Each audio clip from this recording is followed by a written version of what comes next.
and welcome back to another episode of the Nasty Talks. Okay, so we are at part 2 of the Nasty Talks, featuring Alexandra. Yes. Hello, everyone, again. Hello, and welcome back to the Nasty Talks.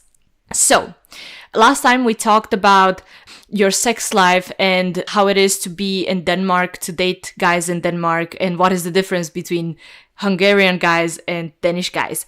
But let's talk a little bit more about your upbringing, your family. How are they perceiving your sex life or like your dating life?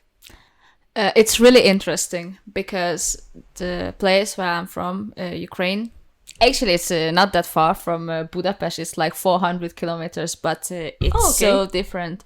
There, it's really often when you finish high school, you're a girl, you get married, and then you get your kids, and sometimes you have some part-time job, but mostly you are a housewife, and the husband is paying for your life and for the kids' life. So you are just basically raising the children. I see. I didn't know that that's something that people still practice these days. You know, because we talk about it nowadays that women are so independent, you know, they work, they don't stay at home.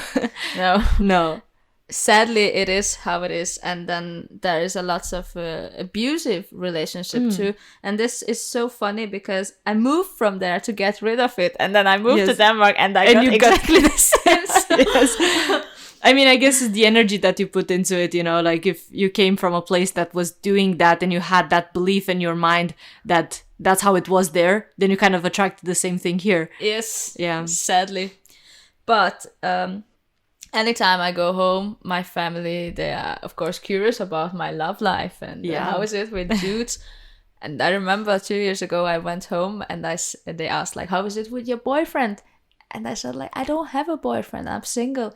And you should have seen their faces. They're like, oh my God, then what are you doing with your life? The disappointment, right? And I was actually really sad that I said, like, I'm studying and I just want to live before I get married, because I could see from my mom's perspective, like she got me when she was 19. Mm-hmm. I remember when I was That's 19, young, I was a child. I was a teenager there. Yeah, how can you be a parent when you don't even know how to take care of yourself first? How can you take care of another soul? Exactly. And I didn't want to have the same life. And also, it's not that common that people are going to universities in the place where I'm from. So I was like, okay, Dame, I want to do that. And I want to get what my parents, they couldn't have. Yeah. So I started to study at Budapest, and I moved here to Unze. And then anytime they ask what I'm gonna do with my life, I said, like, I'm gonna figure out, no worries. Yeah. And now you're 24 and you are not really what your parents expected, apparently, right? No. And I'm happy with that. Yeah. I'm just thinking that, of course I really want a kid, but at some point where I know, like, I can have it with the right person. I don't want to raise it on my own, and I want to have a career before. So yeah, I think that's a really good idea, you know, to have money and to have a safe net from where you can provide to your kid, and also to have a person that can be next to you when you raise the kid. And to be 50-50. I don't want alone change the diapers. I want him to. Yeah, like imagine how many diapers you have to change if the kid is like, I don't know, turning 4 or 5 years old when he's quitting it. Can you imagine 5 years of changing diapers every day, and maybe even like 2 or 3 diapers per day? I don't know how many you change per day, but I guess a lot. Believe me, a lot. Yeah. A lot of diapers. A lot of shit. A lot of shit. A little bit. Yeah. Yeah. So that's my plan. My plan is nothing at the moment. No, nothing at the moment. No. Yeah. But I think that's really good. Just take your time. There's plenty of fish in the sea, they say. Yeah, but sometimes they are just really loser fishes. Yeah, rotten fish. Yeah. Some are. Yeah. But you just have to look for the golden fish. Exactly. Yeah, it will find me. But do you also have a group of friends here in Denmark that you normally talk to or hang out with and talk about your, I don't know, dates and sex life and stuff like that? Well, yes, of course, I have a lot of friends, but we don't really talk about sex. No. But when I go home and I have 3 best friends, we can get crazy about it. And I really like it because we started to be friends when we were teenagers, when we were starting our sex life. So we shared so many things. Oh, that's so nice. Yeah, together. Yeah. I remember one of us, I can't say that she's prude, but like she's not that open to talk about sex. Yeah. And I remember the four of us, we went to a restaurant and got some food, and we were talking about blowjobs, like how to do, when to do, dick sizes, do you swallow, do you not swallow? And one of my friends, she got so shy and she got actually so angry. She's like, oh, girls, you are so disgusting. So she found another table and finished her dinner. Yeah. But she was also having sex at that time, so she was not new to sex, right? In that moment. She knew, but she was. Okay. Yeah, so that's why she was more scared about it, or she didn't really understand it, and that's why she didn't want it to talk about it, right? Exactly. But I have no problem to talk about sex with anyone. Like, for example, if it would be my father and he would be open about that, I don't mind, because I think sex is something what everyone does. And of course, who says they don't, they are lying.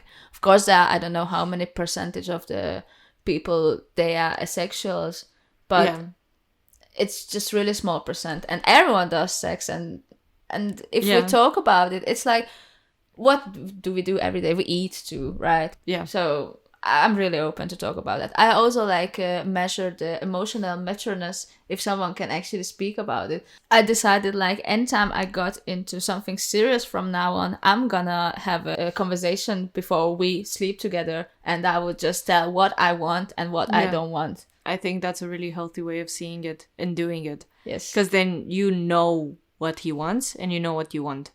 And there's no doubt in it. And there's no overthinking. Yes. Yeah. Yes. That's super healthy. Yeah. Let's see. I think maybe the people that are listening can take a little bit out of this conversation, and this particular advice would be really good for a lot of people to try and implement in their lives, I think, in their dating. And also, when you think sometimes of what you expect from a guy, you sometimes don't know yourself what you want to, what you want from him. So actually, it's really nice just to make a list that, okay, I like, just let's talk about sex. I like neck kisses. Yeah. Or I don't like when someone sticks something in my butthole. Yeah. Or I don't like if the guy slaps me or whatever, you know. I do that. Okay, well, there you have it. If you're gonna date Alexandra, then you know. Slapping and kisses and hugs and all of that. Well, maybe I should just send this podcast to the next guy I'm gonna see. Yeah, definitely. Here's the book of me. Read it carefully. I'm an open book. Here you go. That would be pretty cool. Yes. Yeah. Yes. What about something that maybe you're a bit insecure about when you're having sex? Do you have any insecurities, you know, when you meet a guy for the first time? And not now. I don't feel like I have it now, but earlier I definitely had, because even though 50 kilograms, because of social media, I was thinking that I'm fat. And I remember when I was younger, I used to be modeling, and once my father was not that happy for that, but I got some really nice work with L'Oreal and things like that. Nice. So he was like, okay, you can do it. And once we went because it was for L'Oreal. Yeah. He was like, yes, you can do it. I really wanted to. Yeah. And I was like 15 there, I think, or 16.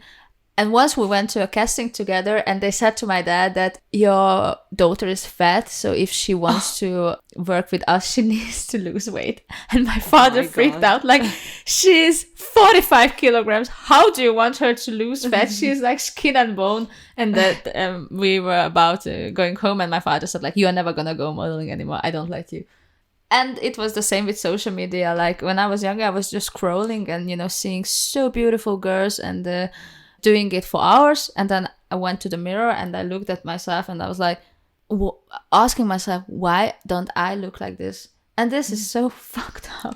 Yeah, because it's so fake. Or like they're going through so much pain to look like that, and they're starving themselves or working out excessively, or like it's a constant reminder in their heads that they need to lose that weight in order to model, or in order to look good for social media, or in order for a guy to like them. There's so many reasons for why a lot of girls do these kind of things, and it's so wrong. One of my friends visited me here in Denmark at New Year's Eve, and I was checking my Instagram, and I said to her like, oh, look at this girl, like she looks so hot. Mm-hmm. And then she said like, Alexandra, this picture is so fake. And I was like, why? And then she showed me an app, it's called Face app, where you can put just makeup on yourself or change the shape of your face or the hair.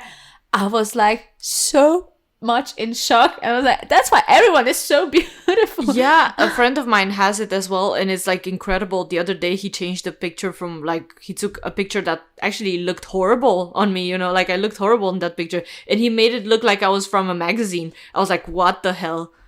It's insane, so right? It's insane what social media can do and what apps can do, and how they can, you know, play with your self-esteem and how you look. Because I know in the past I've edited some of my pictures to like, you know, make my waist a bit slimmer or something. And now I can't even remember that I didn't look like that, you know, because it has been so long, and now I can only see the pictures. And now I'm like, oh, did I really look like that? But then in reality, I didn't. It was just a picture. So you even forget about yourself. You're just a fake person in that moment. Exactly. When you do those kind of things. And I really hate this lying.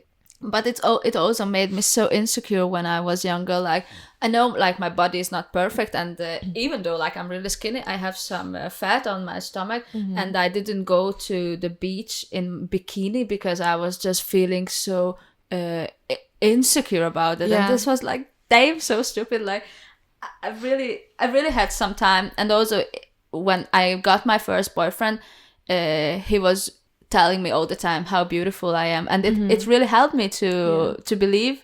I don't know if it's the same with you, but anytime you are getting or starting to love someone, like you are so, you know, happy and shining from outside that people can see it. And I remember that anytime I got a boyfriend, a tons of boys could just, you know, smell it like dogs, and they were just texting me and asking me out. And it's because they could see that, you know, you are happy. That you're happy, yeah. So actually, it doesn't matter how you look. If you accept yourself, they can see that you are happy in your skin, then, it's they will honor you. And this is how it is. Yeah, it's just about the perception. What perception do you have about yourself, and how do you feel about you that shines, you know, on the outside? It is exactly how you say it. And after these, I really grew like a self-confidence where I decided like, I'm not gonna care about other people. I'm gonna say whatever I want. I'm gonna look however I want. And believe me, girls, they don't like me because the way I am. And this is I'm because you're confident and they're not. And I'm really sorry for that, because I wish them to love themselves as much as I love myself. Because when you are going to a party and like you just don't care about the others, but they could see that, you know, just tons of guys are coming to me, and I don't want to sleep with them, obviously. No, not with all of them. No, maybe one of them. Yeah, maybe, and they hate it so bad, and I always tell to my friends that it's because they don't love themselves. And they hate me because of that. And if they would love themselves, they would just be okay and not being jealous, me being... just being nice. They would be nice. They would be like, oh, I really like, you know, your jacket or whatever. Or like, that looks so nice on you. And really meaning it. Because there are a lot of girls that they just shit on that thing, you know. And they say like, you know, that's so cute. But then in reality, they're like, oh. Have you ever experienced like... or have you heard something like this? When they see a beautiful girl, like girls, they immediately judge her like, oh, she's a bitch. Because she's beautiful. Yes, yes. And that's the thing, you know, we expect guys to be nice to us, but then we are mean to each other. And how can we expect guys to be, you know, gentlemen and be nice to us and, you know, care for us when we, us girls, talk shit about ourselves? And we are so evil to each other. Yeah. You know, I can tell this because I've been the same. I was not okay with myself, and I also called beautiful girls bitch. And then I was like, okay, it doesn't really change anything on me if I just shit talk about someone. So I was like, okay, she's not a bitch. She's damn beautiful. And that's how it is. And I'm not going to be less or more by admitting it. right? Yeah. Oh, I'm yeah. not gonna have bigger boobs or rounder butt or Yeah, and you shouldn't even want to change, just because of one person. Just No. because a person says something. That shouldn't really influence you in any way. You know who you are, and hopefully that person knows who they are as well. And then that's it. And once I had a conversation with a girl, and I know she had some problems with me, and I said like, you don't love yourself and blah blah. And then she said like she can't find a boyfriend, and I said like, yes, because how can you ask for someone else's love when you don't love yourself in first place? So you can't expect someone to love you when you don't love yourself, when you are mean to other people, and the boys can smell it. Boys don't like drama. Boys hate drama. Oh yeah. Oh yeah. And it's also about giving. You can't give anyone love if you don't have enough for yourself, at least. Because then you're only... That was good, Nick. Yeah, thanks. Thanks. Because in the end, you're just going to give them what you're missing. You're going to give something with minus. It's almost like math. You don't give a plus, you give a minus. Yes. And they need to give you love because you don't have enough. And that's why also we talk about equality in that sense. I think that's what people need to do more. Share this equality between genders, but not about, who pays for what, who opens doors, who does these kind of things. It's more about who puts the effort into the relationship, and if that's equal. And because it needs to be equal in that sense. Because if one of the persons keeps on putting more and more and more, then that person is going to be drained at some point. Then they cannot, keep on doing it for that long. And if this other person doesn't come back and put more and more on top of it, then the relationship is just going to crash. And it's not only relationship, it's just the situationships. Yeah. Also, just seeing someone. Just seeing. So it doesn't have to be a relationship at that level. It can be anything, basically. Agree so much. Yeah. If you... this is the last question. Yes. So if you can give any advice to the person that you were in the past, what advice would you give to yourself? Oh, there are so many, but I think I would grab the best advice, let's say that. Learning from my former relationship, I would say to myself that prioritize yourself always. It's always you, and you can love anyone, your boyfriend, your grandparents, your cousin, but it's only yourself you can count on in the rest of your life. And this is how it is. And I always forgot to prioritize myself when I was together with my ex-boyfriend. And then, as you can see the sample, I lost myself. And the other thing. But I think it's more about, the fact that when you prioritize yourself, you prioritize something that you're in control of. Because, let's say you were in this relationship that was toxic. You were probably overthinking about a lot of things that you would do differently in the relationship, but you couldn't, because you couldn't change him. You couldn't change the person that he was. So that's why it's more important to focus on what you can change and what you can do to make yourself feel better, even that if that means, breaking a relationship in order to do so. This is so true. And I was so much in love with him, and I felt so sorry for him because he was sick, that I didn't love him at the end of our relationship, but I just didn't want to break up with him because he was sick. And this is so stupid. I have to say no. I have to learn to say no. Because, I didn't get anything good out of it. And it doesn't do any good for him either, to keep on being in a relationship where he can feel that you're not happy. Yeah. I'm pretty sure that he could feel that. Yes, he told me many times, you are not happy. No. Make me happy. Yeah. It's not that hard. Buy me flowers. No, yeah, but if he was not the kind of person that would do that, or it was just not the right moment for him to do it, maybe he would do it in another relationship. He would buy flowers for another girl. And that doesn't mean that you didn't deserve flowers. It was just not a right time for him to understand that you needed that. And he was not able to give that to you. I see your point, and you are totally right. And actually, it's been now a year ago, and even though he hasn't said sorry to me about the things, I forgave him because, yeah, I think we have to forgive and then move on. Yeah, because the forgiveness is not for him. The forgiveness is for you. Yeah. Totally agree with you. Yes. Yeah. Well, I also have an advice for myself. It's like, know your worth. Yeah. Because I've been in many situationships lately, and I really let them to do the things what I wouldn't do to anyone, like, you know, not texting back, and asking out the guy many times, and like actually I would never do something like that. No. And it's because like sometimes I forget like how much do I worth, right? Yeah. And last week I was in a party with some guys, and it was so crazy to see that actually everyone is just into me, and this is, you know, not my fault that he doesn't want me. It's his fault. Like, okay, so it was like all these guys that were into you, and there was this guy that you wanted to be, and he was not, and he wasn't into you. It's okay, like, yes. I mean, why am I chasing a person who doesn't want me? Like, this is so stupid, right? It's the chase, you know. It's the fact that he was not putting himself out there for you. Yeah. So yeah, I know my words now, and I will hopefully. But you know, there's always nice guys, and you just forget things. I hope I will know how much I value on the market if we can. Yes. 10 out of 10. Okay.